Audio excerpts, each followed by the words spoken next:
पाकिस्तान के पंजाब प्रांत का जिला चकवाल, इसी जिले में पड़ता है एक छोटा सा गांव गाह। भारत के पूर्व प्रधानमंत्री मनमोहन सिंह का जन्म साल 1932 में इसी गांव में हुआ था। साल 1947 यानी अब से 77 साल पहले मनमोहन सिंह और उनका परिवार इस जगह को छोड़कर भारत के अमृतसर चला गया, लेकिन उनकी यादें और उनकी निशानियां आज भी इस गांव में मौजूद हैं। ये वो जगह है जहाँ उनका घर हुआ करता था। यहाँ इस मिट्टी में वो पैदा हुए, इसी जगह, इसी घर में, और यहाँ से वो इंडिया चले गए माइग्रेट करके। मनमोहन सिंह की प्राथमिक शिक्षा भी यहीं के एक सरकारी स्कूल में हुई थी। इस स्कूल के प्रबंधकों ने इतने सालों बाद भी उनकी मार्कशीट्स संभाल कर रखी हुई हैं।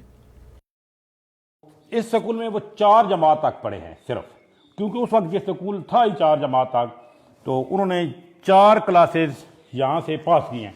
उनका ये उन तीनों क्लासेस का यहाँ पे चारों क्लासेस का मेरे पास रिजल्ट मौजूद है। ये उनका जमात अव्वल का रिजल्ट है मनमोहन सिंह साहब का। ये उनका रिकॉर्ड अब भी हमारे पास महफूज है। इंशाअल्लाह ताला जब तक मैं हूँ, ये मेरे पास अमानत है। जब मैं चला जाऊंगा, इस स्कूल से नया बंदा आएगा तो ये अमानत मैं उसके हवाले करके जाऊंगा। ऐसा नहीं है कि केवल गाह के लोगों के जहन में मनमोहन सिंह की यादें जिंदा हैं।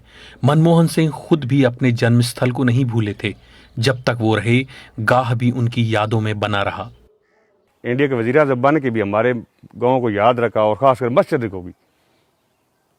ये तो उनकी बड़ापन था कि यहाँ इस ज़मीन पे पैदा होने वाला, इस छोटे से गांव की छोटी सी ज़मीन में, और इतने बड़े मुल्क का वज़ीर आज़म बना, हमें इस जगह पे फ़ख्र है कि इंसान चला जाता है, उसकी यादें रह जाती हैं।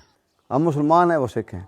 सबसे पहले जो उनकी बात मुझे याद है कि उन्होंने एक मैसेज भेजा था कि मेरे घर के साथ एक जामा मस्जिद है, वहाँ पे नमाजी नमाज़ पढ़ते थे। मुसलमानों की बात कर रहा हूँ, अल्लाह पाक को, और वो आज नहीं है, लेकिन उनकी बात हमें इसलिए याद है कि अच्छी बातें हमेशा याद रखी जाती हैं। उन्होंने कहा कि वहाँ पे लोग नमाज़ पढ़ते हैं और पानी ठंडा होता है, वहाँ पे मैं गीज़र लगवाना चाहता हूँ। तो हमने उनको कहा जी हमारी वहाँ पे 3 मस्जिदें हैं, तो उन्होंने 3 मस्जिदों के लिए इंडिया से वो गीज़र सिस्टम भेजे हैं, जो आज भी हमारी मस्जिदों में लगे हुए हैं। भारत में साल 2004 के लोकसभा चुनाव के बाद जब मनमोहन सिंह ने प्रधानमंत्री पद की शपथ ली थी, तो पाकिस्तान के इस छोटे से गांव की भी किस्मत बदल गई थी।